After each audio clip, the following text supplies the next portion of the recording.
That's the intimacy of reading, right? You bring your story to my pages.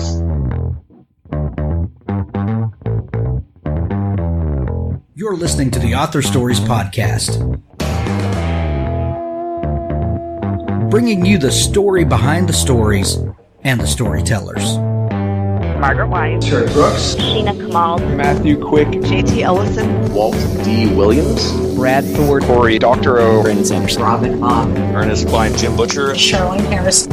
Visit hankgarner.com for archives of all the shows. Today's guest is Betsy Graziani Fasbinder. Hey, thanks for tuning in to Author Stories. I am your host, Hank Garner. You can find all of the archives of the show at hankgarner.com. And while you're there, please click on the subscribe links over in the right-hand sidebar. You can subscribe on your Android phone, your iPhone, it's Stitcher Radio. Anywhere that you listen to podcasts, you can find Author Stories. We're also on YouTube. There's a link over in the right-hand sidebar as well. And you can subscribe there and never miss an episode. Today's episode is sponsored by the AIPP, the Association of Independent Publishing Professionals. If you are an indie author and you need to build a support team to help you format your book, edit your book, get a cover designed for your book, anything that an indie author needs to get their book out there, the AIPP has a member that can help you make your book, your product, the very best it can be. If you look in the show notes at the bottom of this episode, you'll find a link to the AIPP, or go to aipponline.org/members and browse through the member library and find the professional to fill out your team. Like I said, anything that you need to make your indie publishing journey a success, there's a member there to help. It's a very simple website, very easy to navigate through. Go check out aipponline.org/members today and fill out your indie author team. At the end of the show, be sure to stick around for an audiobook clip from Richard Gleaves, the Jason Crane series. Thanks for listening. He enlisted for the money. He stayed for the girl. Gateway to the Galaxy, the new series everyone is talking about, beginning with Book 1, Into the Breach. Frank and Marine Space Corps 1 find themselves across the galaxy in a WWE SmackDown with the legions of a boss-level villain. But the party's just getting started. He donned the mantle of a celestial knight to impress a girl, well, an empress. Now destiny's calling in a debt. A lightning-paced military fantasy full of outlandish comedy and impossible situations that will have you hailing for these Marines from the get-go. For fans of Green Lantern and the Stargate universe. Listen to what some readers are saying. This is good stuff. Thanks for the new obsession. I recommend and can't wait for the next book. And the visual pictures and action are amazing. They're getting the band back together. And this time, it's serious nonsense. Pick up the Gateway to the Galaxy series by Jonathan Yanez and J.R. Castle, available now on Amazon.com. There's a link to it in the show notes. Gateway to the Galaxy. Well, thanks for joining me again for the Author Stories Podcast, where I bring you the story behind the stories and the storytellers. Today, I'm really excited to have Betsy Graziani Fasbinder on the show with me today. She has a dynamic new book out called From Page to Stage, Inspiration Tools and Public Speaking Tips for Writers. This is a really interesting book because we talk about it a lot on the show here, that a lot of writers live a pretty solitary life. It's us and our computer or our notepads and the characters that live inside of our heads. And a great bit of our time is spent alone, and learning to communicate with people outside of our little writing space can be a challenge sometimes. So Betsy's also a novelist, but she's put together this fascinating resource that I think is going to be a big benefit to a lot of us here that listen to the show and those of us that host the show and stuff like that. So welcome to the show, Betsy. Thank you so much for having me, Hank. I'm honored. I'm excited to have you. You've listened to a few shows, so you know that we begin each show with the same question. And that question is, what is your first memory of wanting to be a writer or storyteller? When I was thinking about this, because I did indeed listen to a few of your shows when I learned of your podcast, and I remember when I was a little kid, I read a lot, of course, like lots of writers did as children. And I remember reading A Tree Grows in Brooklyn when I was maybe 11. Okay. And it was sort of the first grown-up book that I read. You know, it went from Little House on the Prairie to A Tree Grows in Brooklyn. It was sort of a grown-up-ish book. And I just remember feeling as though that author had peeked inside my own window, that somehow she'd seen my life and written it as fiction. And I wanted to do that. So I ended up making do you remember when you were a kid and you made what you thought would look like fancy documents? Oh, yeah. And I made a piece of paper and I soaked it with tea so that it would be stained, and I burned the edges of it. And I wrote, for some reason, a dedication of my first book to my mom, because Tree Grows in Brooklyn had a dedication. And I rolled it up like a diploma and tied it with a black ribbon and gave it to her for Christmas. So I wish I still had that, because it was sort of a forecast of my future.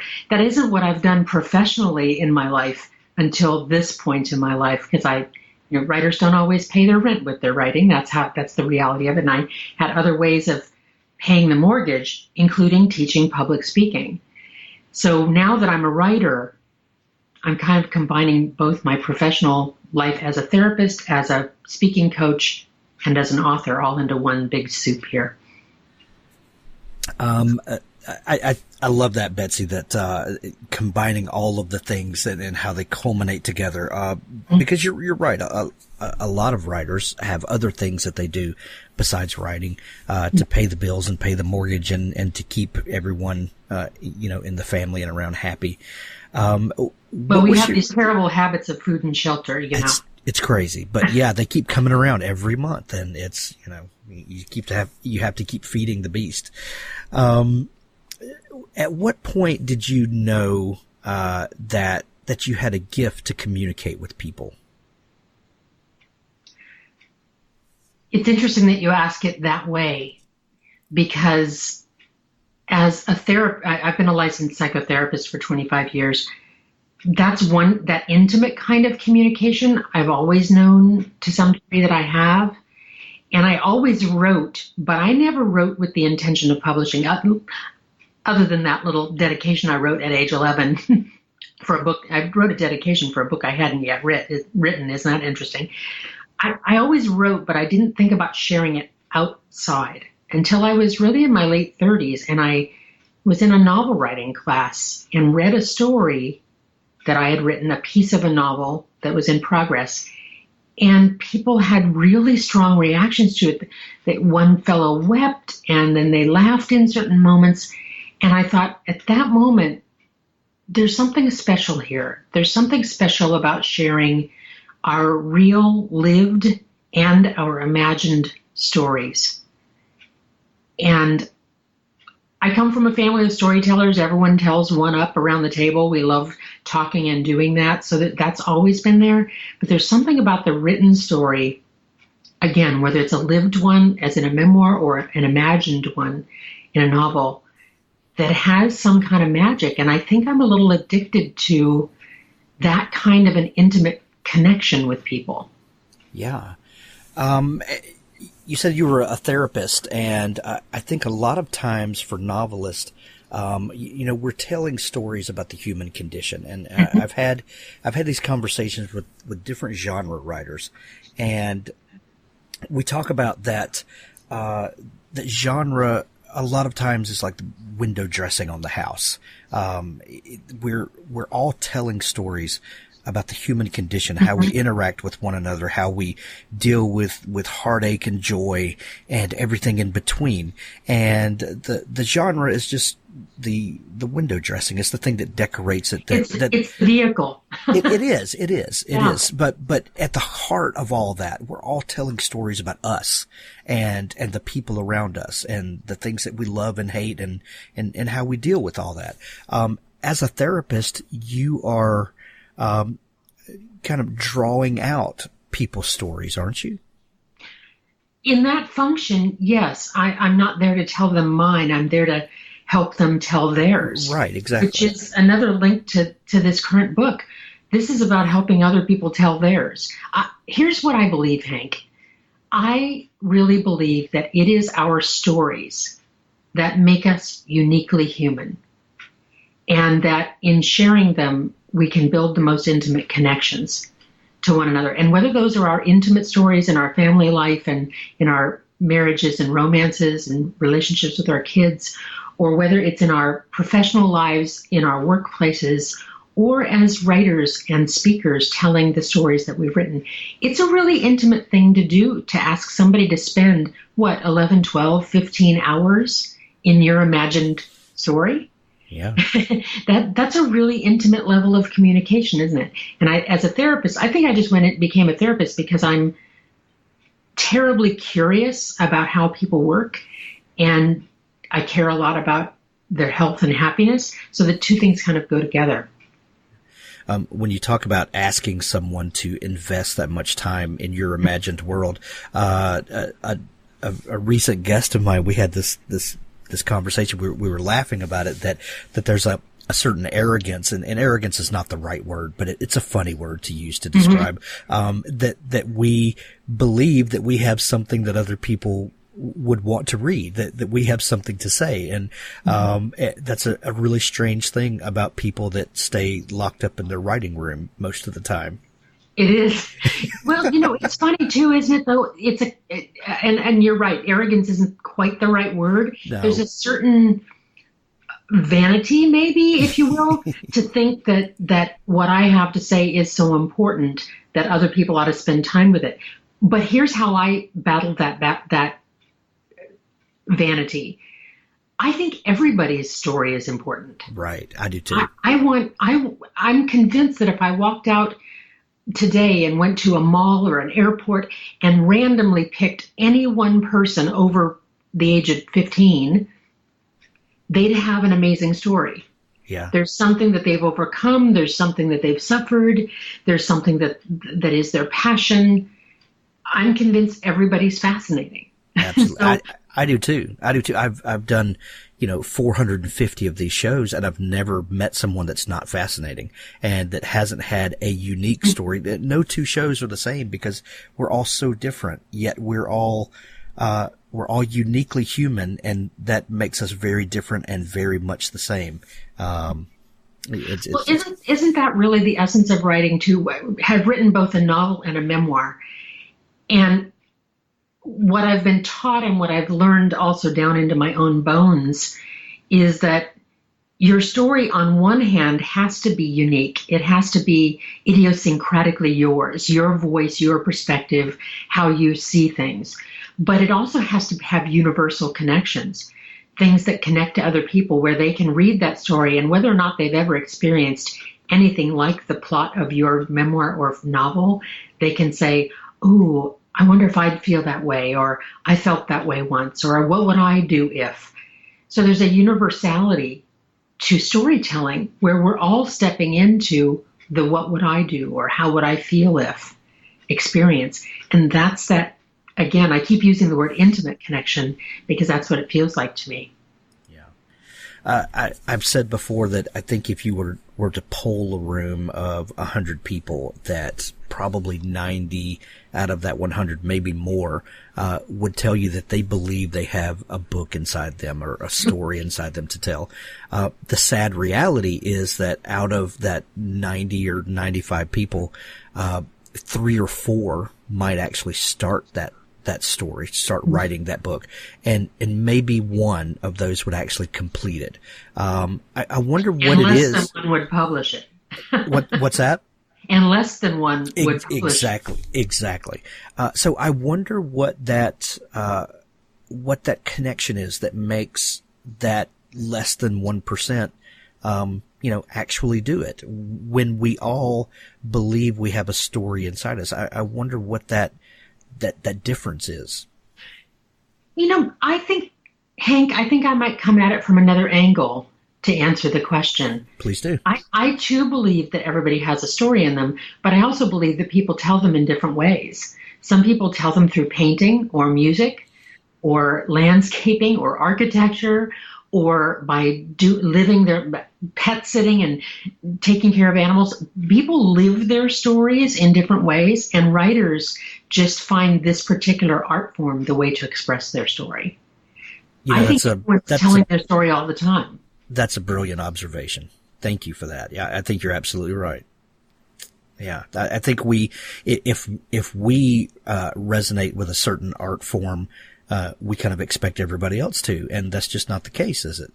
No. Well, and then there's also just the nuts and bolts reality of it, and that is that writing takes a lot of time. Right. To do it well, it takes a lot of time. It's a lot of fanny and chair time, and it's a discipline, and it's something that you go to learn. I've gone to writers' conferences for decades. I've taken classes, and it's honing a craft and honing an art.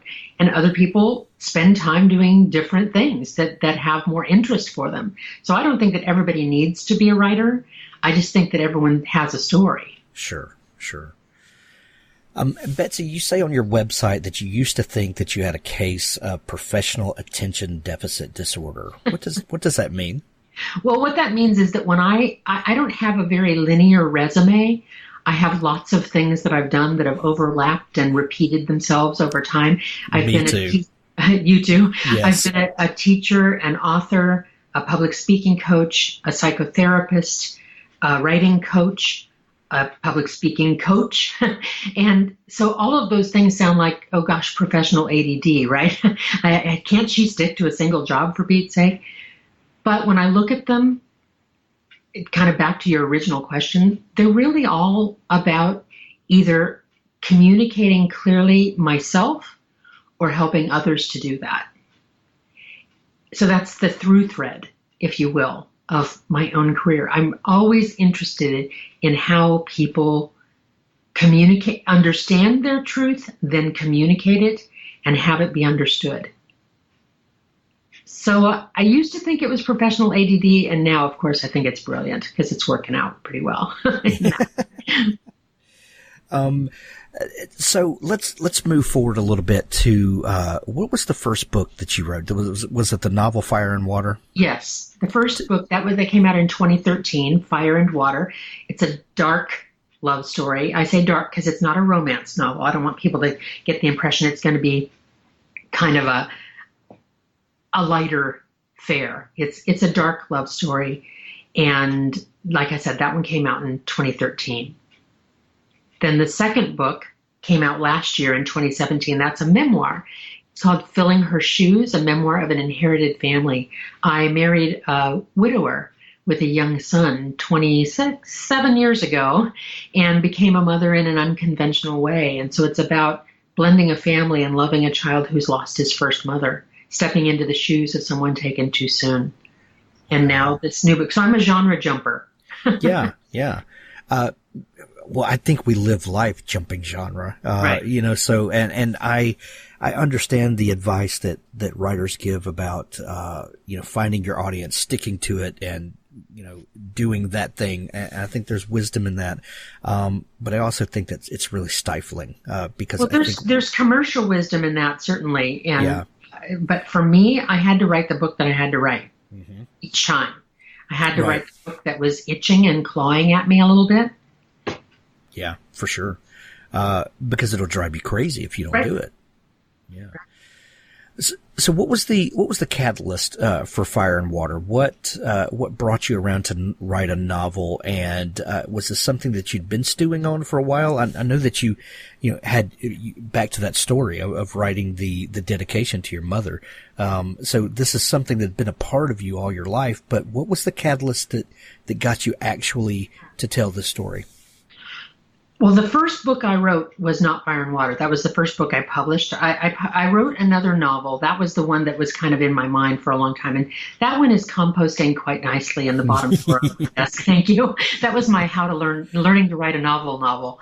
Yes. Fire and Water, really, what came to me first in that story was first a question and then the characters. And the question was, I had been reading a lot about Dr. Kevorkian.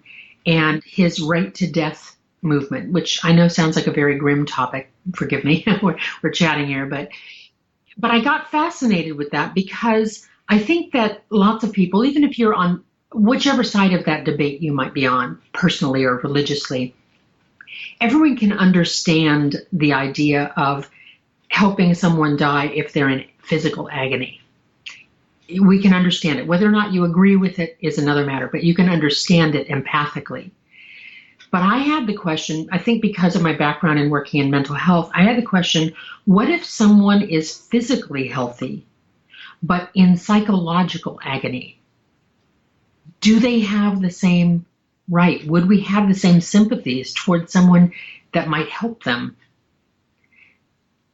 when medication isn't working, when other kinds of, when there's not a possibility for other things? So that little question is what got the ball rolling in that. And isn't that the power of fiction, that to allow us to wrestle with things that are hard and to explore all of the human emotion and reaction and all of that through fictional people to help us to make sense of things? Exactly. And because of that composting first novel that I told you about, that one was a novel, but there was a lot of my life in it. Yeah. And it was a little bit too memoir-ish in a way, with kind of thinly veiled, like lots of people's first novels. Oh, yeah. Thinly veiled memoir, really. So with Fire and Water, I said, I'm going to make this nothing like my life. I had a really loving mom and a very troubled dad, so I gave her a great dad and a deceased mom. I grew up in the Midwest. I had her grow up in San Francisco. I made her a doctor. I did all the things to try to mechanically make the story nothing like me. And yet, when you read the book, if you were to read it, you'd read my questions and my values and my wonderings. You'd read my curiosities. So there's no escaping yourself. There's my grandfather used to say, wherever you go, your rear end is right behind you. So when I read Fire and Water, even though there's nothing of the events of my own life in it, it feels more autobiographical than that first pseudo novel felt. Yeah, that you just can't escape yourself. No. That's and you're right. And readers sometimes will just assume that every character you create is you in some way, or has your values and it believes the way you do. And a lot of times, I like how you said it, your questions and your values are in there. A lot of times it's not precisely how we feel about something, but it's us wrestling with that thing. And exactly. Yeah. I may not have made the same choices that my heroine makes. Right.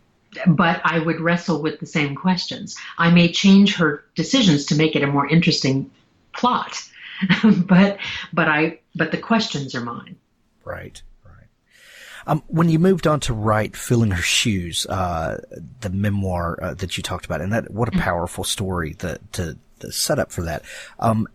Since this book was about you and was about a very specific situation, Right. What was the writing process like for you? How was it different from Fire and Water, where you're trying to avoid yourself in the first one, and this one you're trying to lay it bare and say, no, this actually is me? Well, the writing process was utterly different for a couple of reasons, not just because of the genre shift from fiction to memoir, but because I never really intended it to be published. I became a mother, as I said, my son's first mother died when he was just barely 5, just a few weeks after he turned 5. And I became his mother when he was 7. I became his second mother. And because there was so much going on, and I needed to kind of wrestle with the questions of becoming a mother in this way. I became a mother without 9 months of notice in terms of my body changing, and without baby showers and the kinds of traditional ways that people become parents. And so I did, to kind of cope and understand what was going on in my relationship with my son, I wrote little stories for myself. They were just my way of trying to come to understanding, and I never really intended to share them. Then a few years later, there was a writing salon, and I was invited to read, and the theme was Mother's Day. And they said, "Do you have a mother's story?" And so my son was in his early teens then, and I showed him the story and asked him if it'd be okay if I read it. And I thought it was just such an idiosyncratic story. I mean, how many people become parent because a young parent died? I mean, it happens, but it's not every day. Lots of blended families are from divorce and other kinds of circumstances. So I just thought it was a sweet story about my son. And that wasn't the reaction that I got when I read it. When I read it, people said, "Oh, my sister had that happen," or, "I'm a stepmother too, but I can really identify with that, even though my son's mother is still living." So I found again that universal connection of what it's like when you share an intimate story and people connect to it. So what happened is a year and a half or two ago, I collected all those stories and looked at them as a body, and had most of the book written. I didn't know that it was a book. It was just and in fact, it's published in a way. It's really published like a series of essays in a way, even though they're linear in their, or chronological in their order. And they change. I change the verb tense. I do different things, and I allow myself certain liberties in there that you're not always allowed. But heck, it's my book, so I get to do what I want, right? But it was written. So that book was written chapter by chapter over time. And then when I assembled it as a collection of those stories, there were a couple of holes, so I had to write another little story here or there to fill it in, and some of the stories didn't make the cut because they weren't really relevant. So that's how that happened. So it's very different than sitting down and writing a novel. Sure. You said something a minute ago that really stuck with me when you were talking about sharing that sweet story with people, and you expected a certain response, but you were surprised at how people reacted to it and how it resonated with them. That happens a lot, where the book means something to you, and it means something very specific because you're writing it. You have all the information about it, and then you give it to someone else, and they come to it with completely fresh eyes and a fresh experience and a fresh context. And the book may mean something completely different that you never intended. And that is an unexpected consequence with writing sometimes. And a delightful one. Yes. If you get your ego out of the way and don't try to press your meaning into the reader's minds, and you let it be, it makes me think of, there's a quote by Ralph Waldo Emerson that said, "'Tis the great reader that makes the good book." Right? I like that. And so what people bring, that's the intimacy of reading, right? You bring your story to my pages. So we're communicating even if we've never met. There's something pretty fabulous that way. And then the other thing is that I rather love it when somebody has a very different take. I had the honor of having a story that I wrote that I thought was kind of this was just a fictional short story. I wrote a story and I thought it was kind of a dark little story. I thought it was a little dark and a little heavy, and it got picked up and performed as reader's theater by a professional actor. And when she read the story without changing one word of it, Hank, not one word, not one comma, the story was really funny. People laughed. And had it been an ego thing for me, I would have said, "Well, what the heck? How come they're laughing at that? That's not what I wanted." But I realized that actor brought her voice and her lilt to the story, and it emphasized different things, and it made the story a different experience, just for and then whatever that audience felt about that. So the story became 3D, right? It has everybody's responses in it instead of just mine. Oh, that's so something fantastic. Kind of wonderful about that. Yeah, absolutely. So that brings us to From Page to Stage, Inspiration, Tools, and Simple Public Speaking Tips for Writers, your newest book. It's out now everywhere. We're going to have a link to it in the show notes for everyone to look it up. This is a very specific book, Betsy. This is not just a book of public speaking tips, but you wrote this with writers in mind. Why writers? And I know that you are a public speaking coach and all that, but why the emphasis for writers? Part of it is because I love books and I love it's funny because in this book, and I had not heard your podcast before I wrote the book, Hank, so I didn't steal this from you. I write that the reason I go to writers event is because I want to know the story behind the story and the person behind the pages. Oh, I love it. That's why I go. When I go to my local indie bookstore and I hear an author talk, I get little tips that I'm not going to get from. It's kind of like going to a rock concert or to a music concert and hearing the artists tell you what the inspiration for the song was. It's more than you would get than listening to the album. So because I love books and because I love writers, it breaks my heart when I see writers suffer in their public speaking moments, when it looks like they just want to get off that stage so badly, or when they don't prepare and they're just kind of sloppy about it. They spend so much time and money, especially for us lesser known authors. I don't have a big name or anything like that. We have to build a platform to get so that our work becomes visible.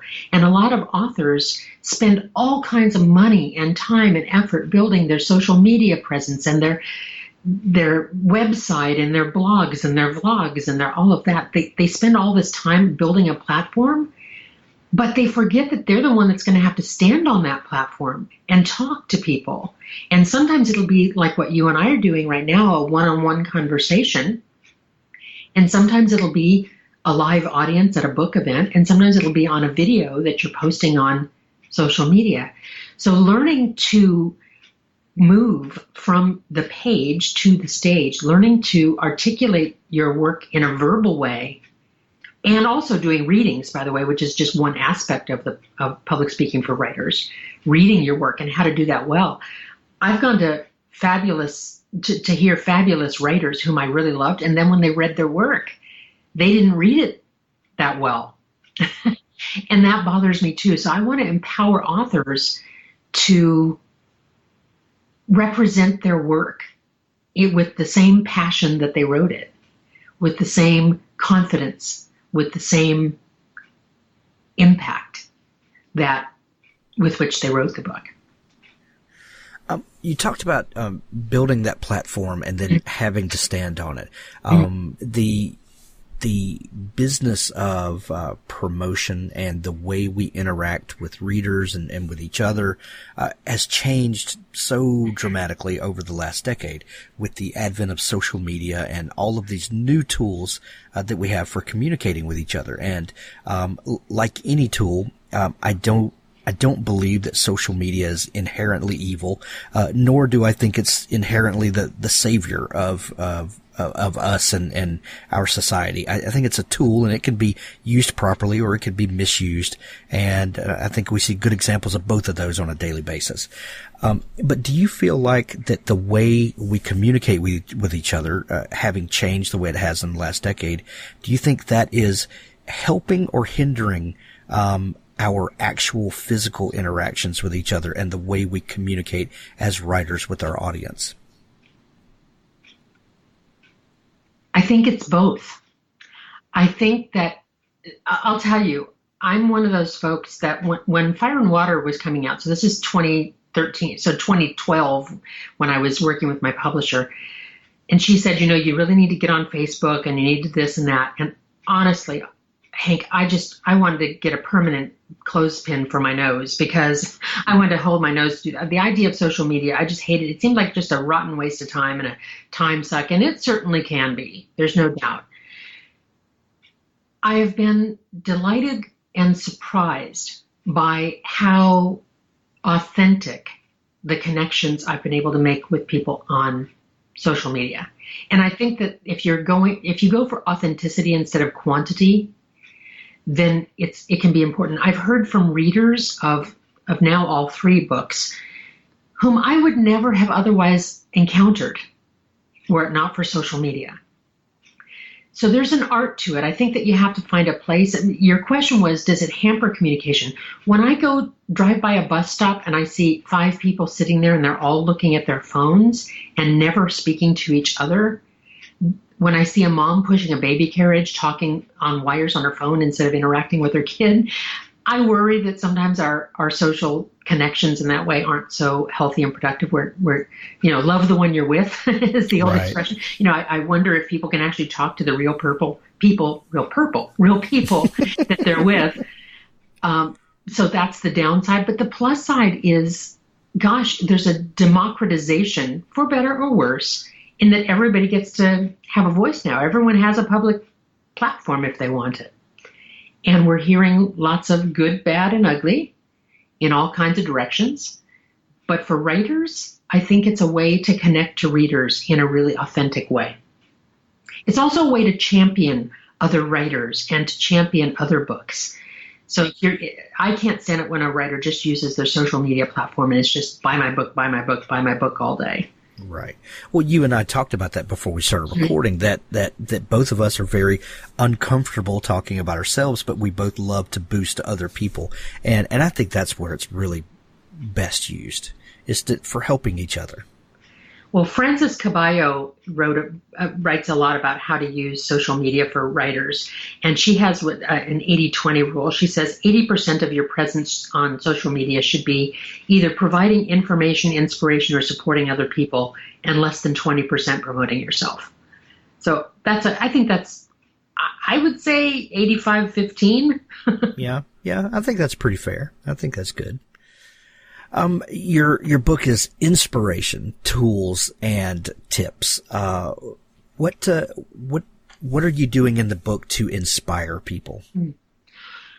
Well, first of all, I'm inviting them to make a number of what I call mental shifts about public speaking. So here's where I have to give you a little confession, Hank. Before I was 35, I was phobic about public speaking, not just nervous. I was phobic. I would break out in a rash. The idea of having everyone looking at me just made me nauseous.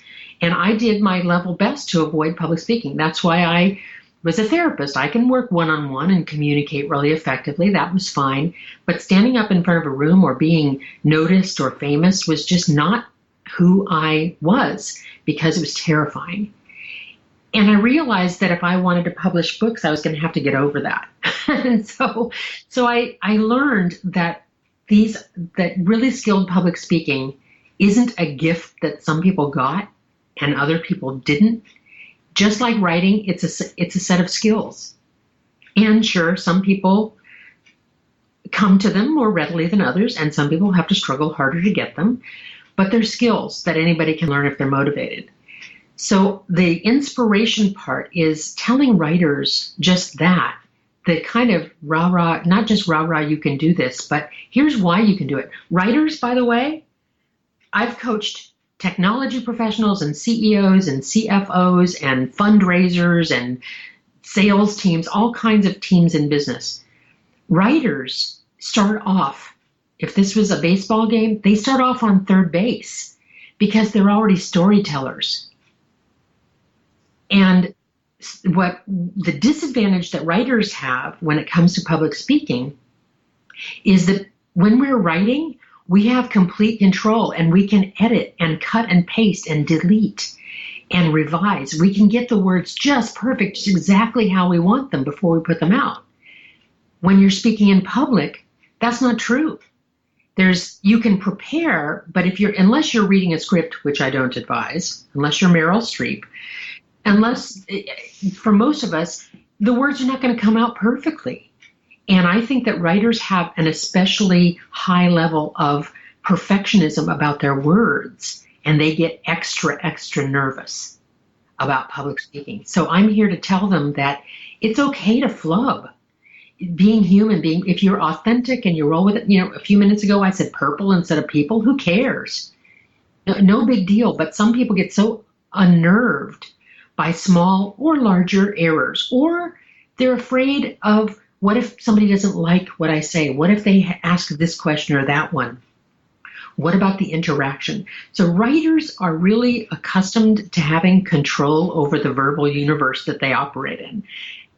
In public speaking, you don't quite have that. But I teach some tools to help get you closer and closer to how you want it to be. That's pretty great. So we don't want to give away too much of the book because we want people to pick up this resource because I truly believe it's going to help a lot of people. But is there one tip that you could share that is a pretty universal thing that might help people to jump that hurdle to begin with? I can. And I just did it, which is I paused. When I go to writers' events, what I often hear is I hear a lot of chatter and they're so excited and they're nervous and they're talking really quickly and they just feel like they're jamming everything they possibly can in and they don't let anything linger and they don't let you have a single thought and then, oops, we're out of time. Now, how exhausting is it to listen to that? Here's how I explain it. If you pause, like punctuation, sometimes it's a short pause, like at the end of a sentence, or a longer pause for a new paragraph, or a line break or a page break, where there's a lot of white space on the page. What you're doing is you're changing your presentation into a conversation, whether or not the other person ever speaks. When I'm silent, you're absorbing what I just said. You're running a little movie of it in your mind. Now, if you go to a movie, you're sitting there and you got your popcorn, you're ready for the movie to start, and somebody behind you starts talking, narrating the story. Do you like that, Hank? Oh, absolutely not. No, why don't you like it? Because I'm there to experience the movie, not to get their opinion about it. And they're breaking the trance, right? Right, exactly.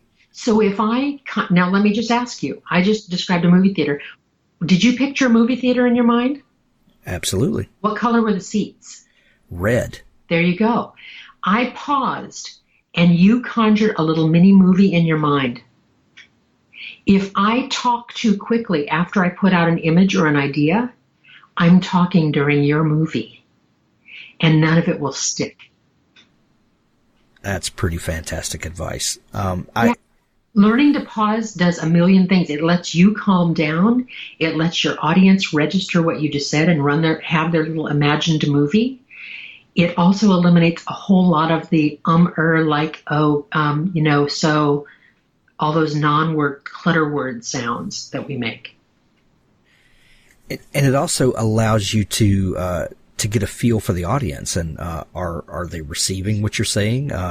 Some feedback, it goes a long way sometimes. Well, it turns it from a monologue to a dialogue. You're observing, again, even if they don't say anything, you're observing and you're watching them for their reaction. Maya Angelou said, people don't remember what you say and they don't remember what you do. They remember how you made them feel. And when you're in a room with folks, if you give them just a second or two, they have a reaction and you can watch it.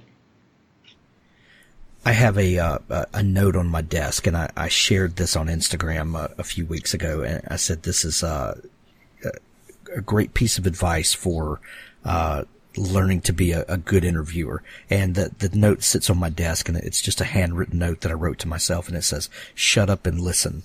And I learned early on that you'll gain a lot more by listening to the other person, absorbing what they say instead of just trying to steer the conversation. And it sounds like that's a lot of what you're saying as well. It is, and I would take it one notch farther. And that is that it's in the listening that it helps to guide the rest of the conversation. If while you're talking, I'm just rehearsing what I want to say and I'm not listening, I'm not being very present. And if I'm not present, then I'm thinking about what I'm going to say and what I just said. I'm not really in that moment. And I always tell people it's more important to be present than to be perfect. If I'm present with you right now, listening to what you just said and interacting with you and hearing whether or not you're responding to my voice, and you and I, we're not seeing each other, so we're just doing this via telephone, right? If I'm hearing and waiting and pausing a little bit and letting you experience that, then that just, even if I was the only one talking, it's going to inform what the tone of my next idea is, or even what the idea itself is. Right. Betsy, this has been a fascinating conversation. I feel like we could talk all day. But the new book is From Page to Stage, Inspiration, Tools, and Simple Public Speaking Tips for Writers. I'm going to put a link to it in the show notes and highly recommend everyone to go grab a copy of it. If people are just learning about you and your work, where can they find you online to follow along and to pick up your back catalog and all that good stuff? Well, you can always find me. Of course, you can find all books on Amazon. I guess all roads lead to there. But I love it when people perhaps look there, but then go to their local indie bookstore and ask them to order a book. That way we support our indie bookstores. Absolutely. Also, I have a website, of course, which is my name. It's a tricky name, sorry, but you'll have it in your notes. It's www.betsygrazianifasbinder.com. I know, that's a mouthful, but in my memoir, it tells you why I have that ridiculous name. It's thanks to my son. So those are the good places. Of course, I'm on Facebook and Instagram and Twitter and those kinds of places as well. Well, Betsy, thank you so much for coming on the show. You've given us a lot to think about today, and I really appreciate that. So thanks for taking time to come on. Thank you for having me, Hank. It's a delight to meet you and an honor to talk to you.